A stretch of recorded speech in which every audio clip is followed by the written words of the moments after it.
Examen de la obra de Herbert Quine. Herbert Quine ha muerto en Roscommon. He comprobado sin asombro que el suplemento literario del Times apenas le depara media columna de piedad necrológica, en la que no hay epíteto laudatorio que no esté corregido, o seriamente amonestado, por un adverbio.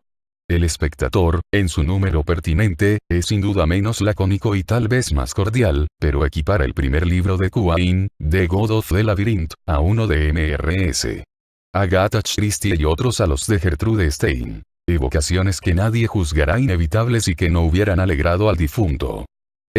Por lo demás, no se creyó nunca genial. Ni siquiera en las noches peripatéticas de conversación literaria, en las que el hombre que ya ha fatigado las prensas juega invariablemente a ser Monsieur Teste o el Dr. Samuel Johnson, percibía con toda lucidez la condición experimental de sus libros. Admirables tal vez por lo novedoso y por cierta lacónica probidad, pero no por las virtudes de la pasión.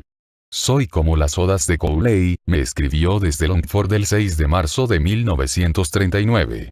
No pertenezco al arte, sino a la mera historia del arte. No había, para él, disciplina inferior a la historia. He repetido una modestia de Herbert Quine. Naturalmente, esa modestia no agota su pensamiento.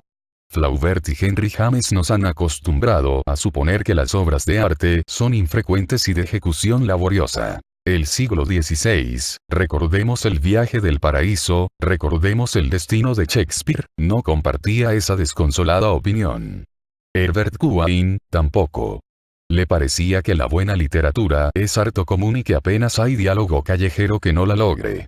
También le parecía que el hecho estético no puede prescindir de algún elemento de asombro y que asombrarse de memoria es difícil. Deploraba con sonriente sinceridad la servil y obstinada conservación de libros pretéritos. Ignoro si su vaga teoría es justificable. Sé que sus libros anhelan demasiado el asombro. Deploro haber prestado a una dama, irreversiblemente, el primero que publicó. He declarado que se trata de una novela policial. The God of the Labyrinth. Puedo agregar que el editor la propuso a la venta en los últimos días de noviembre de 1933. En los primeros de diciembre, las agradables y arduas involuciones del Siamese Duin Mystery atacaron a Londres y a Nueva York. Yo prefiero atribuir a esa coincidencia ruinosa el fracaso de la novela de nuestro amigo. También, quiero ser del todo sincero, a su ejecución deficiente y a la vana y frígida pompa de ciertas descripciones del mar.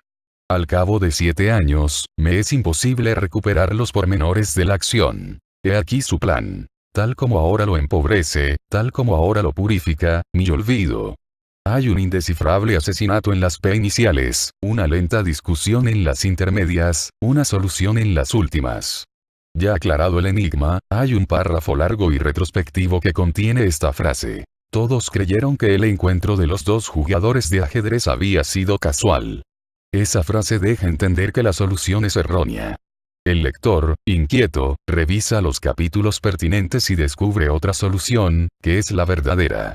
El lector de ese libro singular es más perspicaz que el detective. Aún más heterodoxa es la novela regresiva, ramificada April March, cuya tercera, y única, parte es de 1936. Nadie, al juzgar esa novela, se niega a descubrir que es un juego. Es lícito recordar que el autor no la consideró nunca otra cosa. Yo reivindico para esa obra, le oí decir, los rasgos esenciales de todo juego. La simetría, las leyes arbitrarias, el tedio. Hasta el nombre es un débil calembour. No significa marcha de abril sino literalmente abril-marzo. Alguien ha percibido en sus páginas un eco de las doctrinas de Dune. El prólogo de Quine prefiere evocar aquel inverso mundo de Bradley, en que la muerte precede al nacimiento y la cicatriz a la herida al golpe. Appearance and Reality, 1897, página 215. Los mundos que propone April March no son regresivos, lo es la manera de historiarlos. Regresiva y ramificada, como ya dije. 13 capítulos integran la obra. El primero refiere el ambiguo diálogo de unos desconocidos en un andén. El segundo refiere los sucesos de la víspera del primero. El tercero, también retrógrado, refiere los sucesos de otra posible víspera del primero. El cuarto, los de otra. Cada una de esas 3 vísperas, que rigurosamente se excluyen, se ramifica en otras 3 vísperas, de índole muy diversa. La obra total consta, pues, de 9 novelas. Cada novela, de 3 largos capítulos. El primero es común a todas ellas, naturalmente. De esas novelas, una es de carácter simbólico, otra, sobrenatural, otra, policial, otra, psicológica, otra, comunista, otra, anticomunista, etc. Quizá un esquema ayude a comprender la estructura. De esta estructura cabe repetir lo que declaró Schopenhauer de las 12 categorías kantianas. Todo lo sacrifica a un furor simétrico. Previsiblemente, alguno de los 9 relatos es indigno de Quine. El mejor no es el que originariamente ideó, el X4. Es el de naturaleza fantástica, el X9. Otros están afectados por bromas lánguidas y por pseudo-precisiones inútiles. Quienes los leen en orden cronológico, verbigracia, X3, y 1, Z, pierden el sabor peculiar del extraño libro. 2 relatos, el X7, el X8, carecen de valor individual. La yuxtaposición les presta eficacia. No sé si debo recordar que ya publicado April-March, Quine se arrepintió del orden ternario y predijo que los hombres que lo imitaran optarían por el binario, y los demiurgos y los dioses por el infinito. Infinitas historias, infinitamente ramificadas. Muy diversa, pero retrospectiva también, es la comedia heroica en 2 actos de Secret Mirror en las obras ya reseñadas. La complejidad formal había entorpecido la imaginación del autor. Aquí, su evolución es más libre. El primer acto, el más extenso, ocurre en la casa de campo del general Trale, Sie, cerca de Melton Mowbray. El invisible centro de la trama es Miss Ulrika Trale, la hija mayor del general.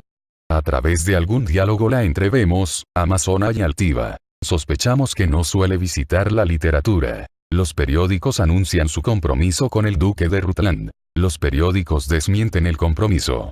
La venera un autor dramático, Wilfred Quarles. Ella le ha deparado alguna vez un distraído beso. Los personajes son de vasta fortuna y de antigua sangre. Los afectos, nobles aunque vehementes. El diálogo parece vacilar entre la mera vanilocuencia de Bulwer Lytton y los epigramas de Wilde o de Mr. Philip Gedaya. Hay un ruiseñor y una noche. Hay un duelo secreto en una terraza. Casi del todo imperceptibles, hay alguna curiosa contradicción, hay pormenores sórdidos. Los personajes del primer acto reaparecen en el segundo, con otros nombres. El autor dramático Wilfred Quarles es un comisionista de Liverpool. Su verdadero nombre, John William Kigley. Miss Trale existe. Kigley nunca la ha visto, pero morbosamente colecciona retratos suyos del tablero del sketch. Kigley es autor del primer acto. La inverosímil o improbable casa de campo es la pensión judeo-irlandesa en que vive, transfigurada y magnificada por él. La trama de los actos es paralela, pero en el segundo todo es ligeramente horrible, todo se posterga o se frustra. Cuando The Secret Mirror se estrenó, la crítica pronunció los nombres de Freud y de Julian Green. La mención del primero me parece del todo injustificada. La fama divulgó que The Secret Mirror era una comedia freudiana. Esa interpretación propicia, y falaz, determinó su éxito. Desgraciadamente, ya Quine había cumplido los 40 años. Estaba aclimatado en el fracaso y no se resignaba con dulzura a un cambio de régimen. Resolvió desquitarse. A fines de 1939 publicó Statements. Acaso el más original de sus libros, sin duda el menos alabado y el más secreto. Quine solía argumentar que los lectores eran una especie ya extinta. No hay europeo, razonaba, que no sea un escritor, en potencia o en acto. Afirmaba también que de las diversas felicidades que puede ministrar la literatura, la más alta era la invención. Ya que no todos son capaces de esa felicidad, muchos habrán de contentarse con simulacros. Para esos imperfectos escritores, cuyo nombre es Legión, Quine redactó los 8 relatos del libro Statements. Cada uno de ellos prefigura o promete un buen argumento, voluntariamente frustrado por el autor. Alguno, no el mejor, insinúa 2 argumentos. El lector, distraído por la vanidad, cree haberlos inventado. Del tercero, The Rose of Yesterday, yo cometí la ingenuidad de extraer las ruinas circulares, que es una de las narraciones del libro El jardín de senderos que se bifurcan.